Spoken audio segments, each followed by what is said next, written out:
عن أبي موسى رضي الله عنه قال قال رسول الله صلى الله عليه وسلم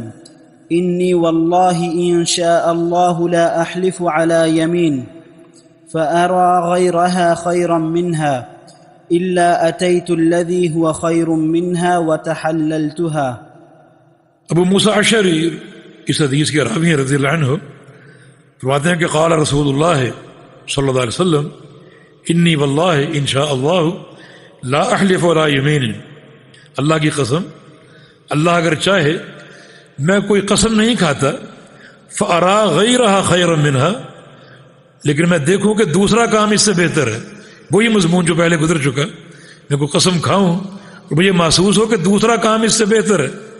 تو الا اتیت الذی هو خیر منہا وتحللتها، تو میں وہ دوسرا کام جو بہتر ہے وہ اختیار کر لیتا ہوں اور قسم کا کفارہ دے دیتا ہوں۔ موسیٰ اشعری روایت کرتے ہیں کہ ایک دفعہ ان کے قبیلے کے ایک فرد نے نبی علیہ السلام سے سواری طلب کی، تو آپ نے قسم کھا لی کہ میں تمہیں سواری نہیں دوں گا، اور پھر صدقے کی سواریاں آ گئیں تو آپ نے بلا کر ان کو سواری دے دی۔ تو پھر نبی علیہ السلام کو یاد کرایا گیا کہ آپ نے تو قسم کھائی ہوئی تھی۔ تب آپ نے یہ فرمایا کہ جب میں کوئی قسم کھا لوں اور مجھے محسوس ہو کہ دوسرا کام زیادہ بہتر ہے، تو پھر میں قسم کا کفارہ ادا کر کے وہ بہتر کام کر لیتا۔ تو سواری دینا اپنے صحابی کو، اونٹ دینا اپنے صحابی کو، تاکہ اس کی پشت پر وہ جہاد فی سبیل اللہ کرے،